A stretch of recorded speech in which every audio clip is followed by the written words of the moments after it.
The Hybrid Horrors, a brand new competition started by that one-paracerathirum on YouTube.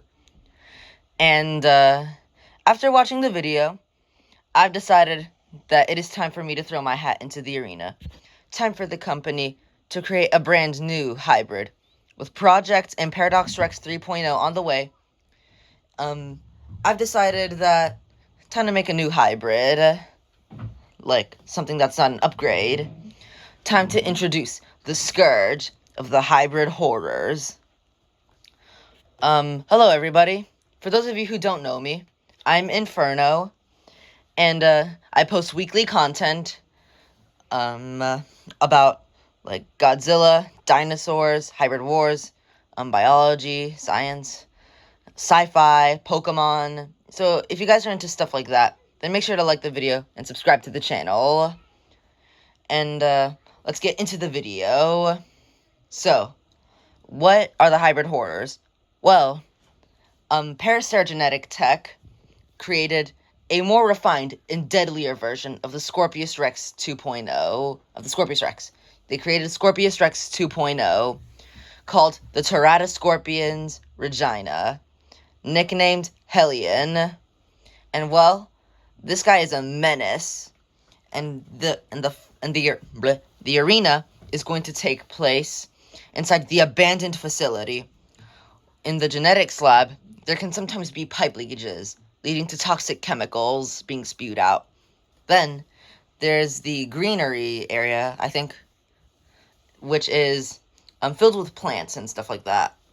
Then, some areas of the lab are flooded, and then there's the residential area, which are filled with long and dark hallways, which is a deadly trap for the Teratoscorpions, allowing them to place ambushes and absolutely demolish anything that dares come into their territory.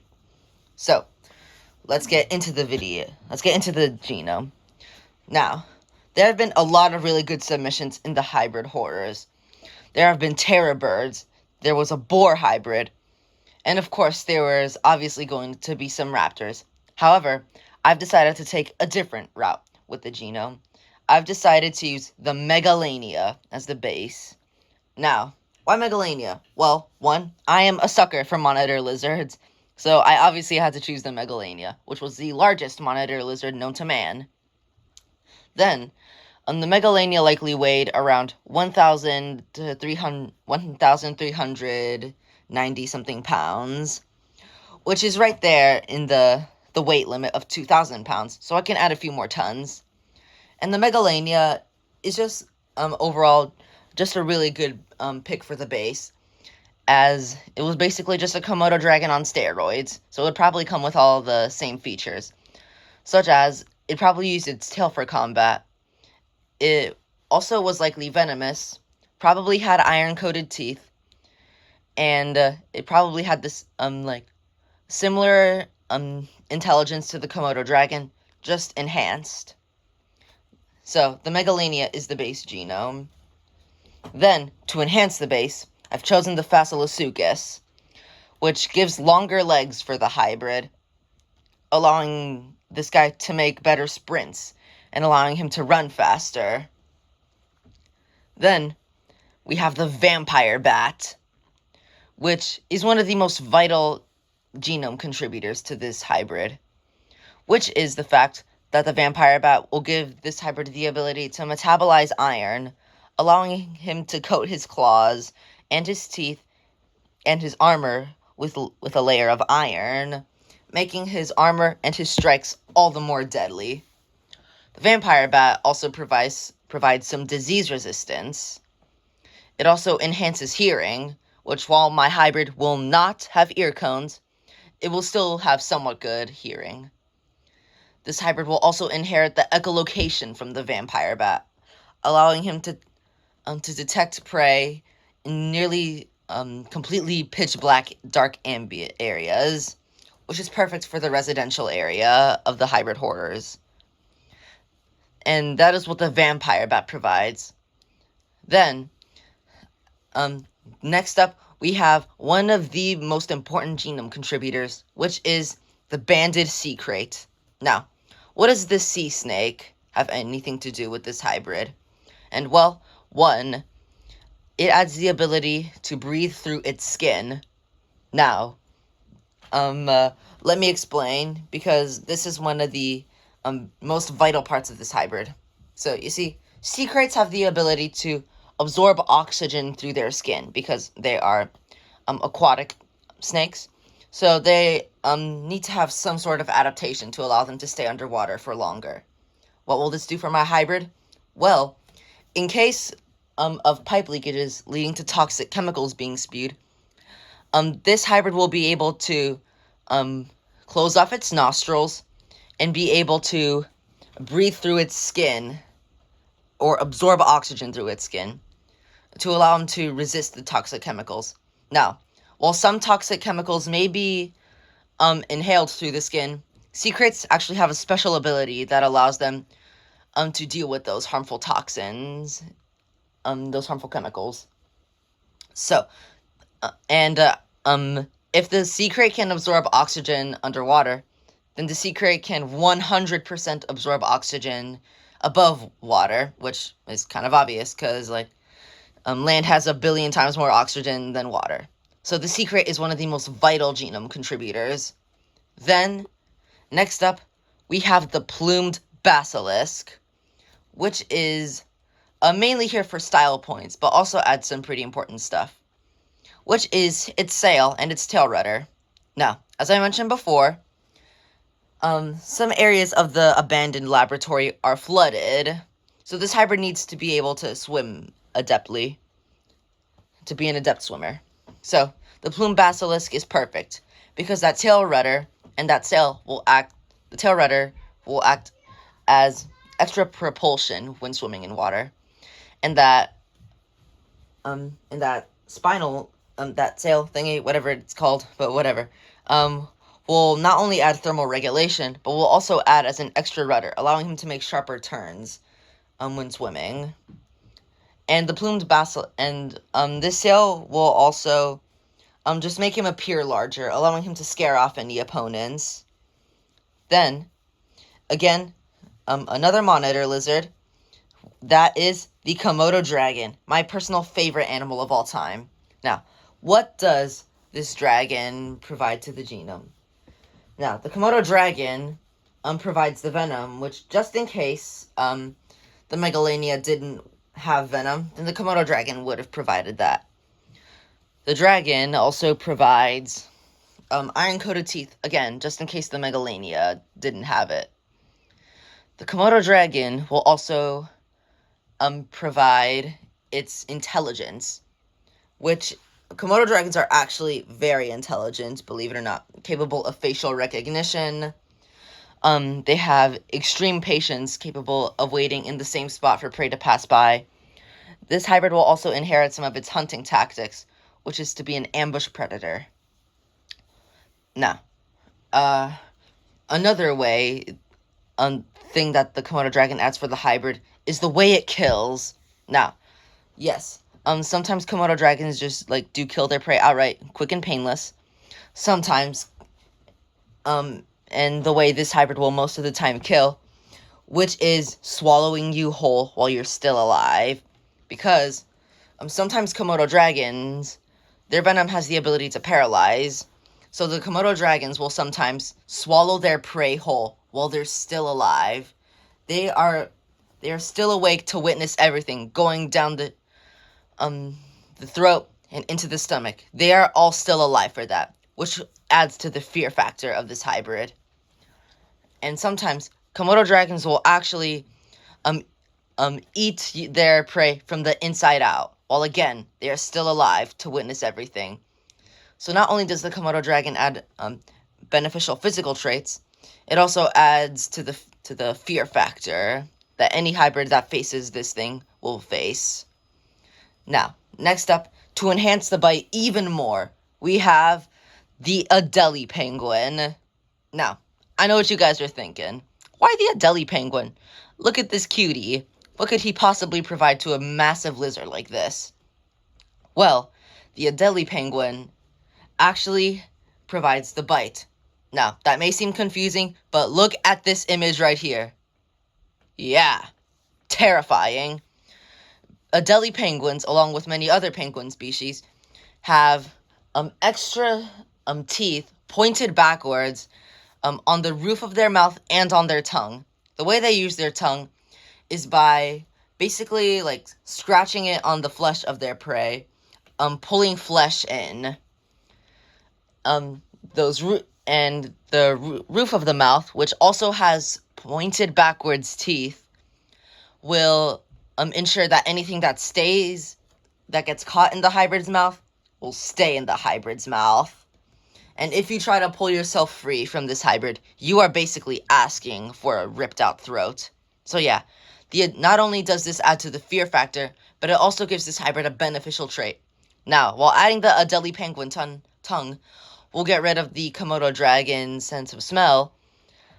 With the monitor lizard smell, with the senses that we will be giving this guy, he won't even need that tongue.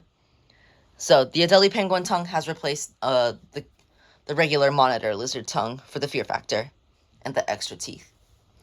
Next up, we have the black caiman. Now, the black caiman is another very important member to the genome, because not only does it provide that nictitating membrane, which I will get onto more reasons why that was added, but it also adds some black hide along with the armor. Now, I know what you guys are thinking. Why not just use, like, African dwarf crocodile? They also have black hide. They have a nictitating membrane, and their armor is even better than the caimans. Well, there is a special reason I've decided on the black caiman armor, but more on that later. Now, not only will this guy have crocodilian armor, but he will also have the nictitating membrane inherited from the caiman, because nictitating membranes are used by crocodiles when submerged underwater to prevent the eye from getting scratched or injured. However, while that same purpose will the nictitating membrane will add to this hybrid, the membrane will also give my hybrid the ability to protect the eye from any harmful chemicals in the genetics lab. So just in case any harmful chemicals leak, that could lead to, like, blindness, the nictitating membrane will activate to ensure that none of the harmful chemicals get in the eye, which it just acts as an extra failsafe. Now, that is what the black caiman... Oh, the black caiman also provides enhanced intelligence. Now, believe it or not, this guy is actually very intelligent. The black caiman is actually able to remember places that animals will go and ambush them there. So this guy needs to have... So black caimans need to have very good memory and being able to, like know the exact spot where animals come to drink most often, allowing him to ambush prey. It'll also add a nocturnal behavior, ensuring that they will get to know the teratoscorpions behavior or where they like to go. Then this guy can ambush them there. So yeah, the black caiman also provides some venom immunity, resistance. Venom resistance, and also adds vasoconstriction. I think that's how you say it, which gives my hybrid the ability to basically cut off blood flow onto certain limbs, so that way, like, in case he gets like a super bad injury, that limb will not bleed out. So yeah, the black caiman is a pretty vital member of the genome. And next up, we have the limpet. Now, why the limpet? Well, it's because their teeth are stronger than iron. Yeah, I'm not joking. This guy has teeth stronger than iron. Now, I know what you guys are thinking. I already have Komodo dragon, so why would I need limpet? Well, one, the iron layering will just be on the outside of the limpet tooth material. It will still be megalania teeth, just with the material of the limpets coated in a layer of iron. And limpet teeth are actually black, or like darkish brown, but for this case, it's going to be black. So the outer red rimming from the iron, along with the black insides, will make this guy look like he has just had a meal and his teeth are all bloody.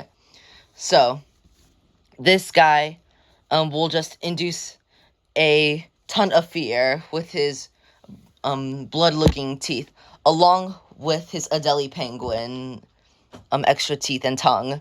So that way the last thing that any opponent will see is this. Yeah, terrifying. Put yourself in his prey shoes. Now, next up is, again, one of the most vital contributors, and that is the one and only African elephant.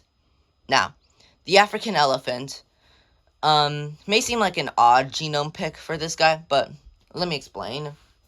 So, I'm not taking this guy for, like, enhanced intelligence, because, like, it's a mammal, and not to mention it has a very different body type from the Megalania, so it would probably add, like, conflicting instincts. However, I will be taking its senses.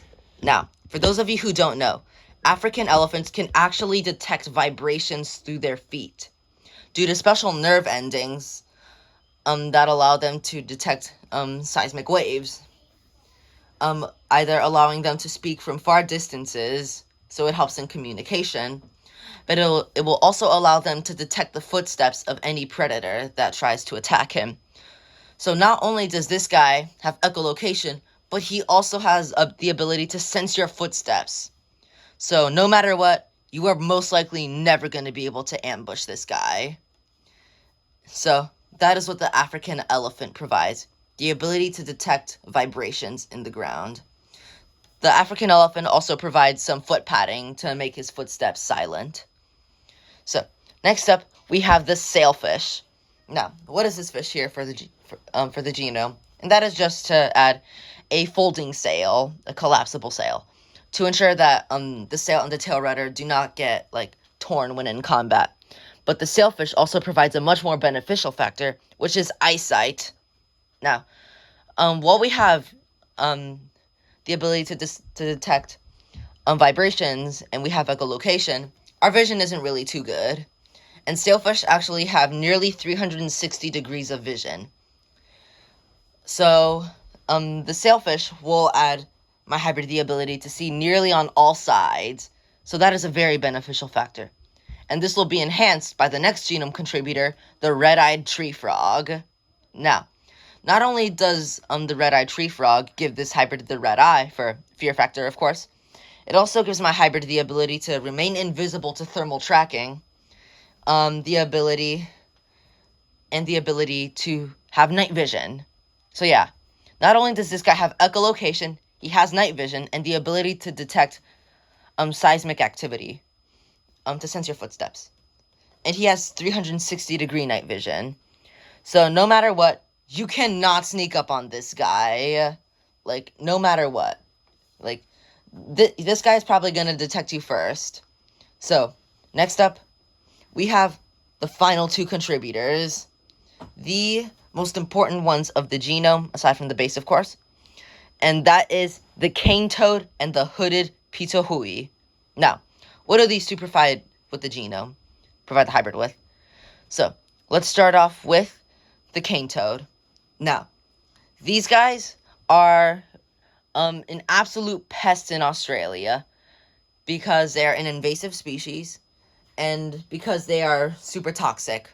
Now, cane toad toxins, called buffotoxins, are super deadly. They have the ability to lead to, like, dopamine overflow, like, high adrenaline, and, yeah, all that good stuff.